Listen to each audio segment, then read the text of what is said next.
Gerai, tai čia mūsų svetainė, kuriai vis dar reikia paveikslo, bet aš jau gal žinau, koks tas paveikslas galėtų būti. Tai mūsų namuose atsirado neseniai šitas staliukas, kuris labai man patinka. Labai. Nes viskas yra namie labai šviesu, labai balta. Ir ta kiekviena spalva, ar ten gėlės, žinai, kažkokios ryškios atsiranda, kurios, viską pagyvina. Aš, žinai, dabar leidžiuosi laiptais ryte ir ateinu ir toks būna, o Dieve, kaip gražu. Labai. Nes tai net kažkokia energija, žinai, turi tas.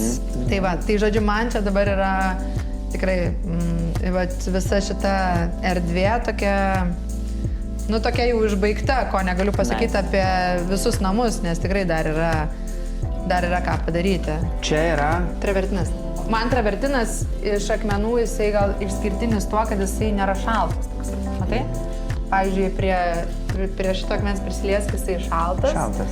O šitas toks šiltas, pakankamai minkštas, žinai, jisai nėra toks, nes būna, žinai, atsisėdi prie kažkokio akmeninio stalo, tai tu toks nori, žinai, labai visą laiką toks jūs kreiptis, žinai, į žmogų tada. O čia, žinai, toks, kur tu gali sakyti jau.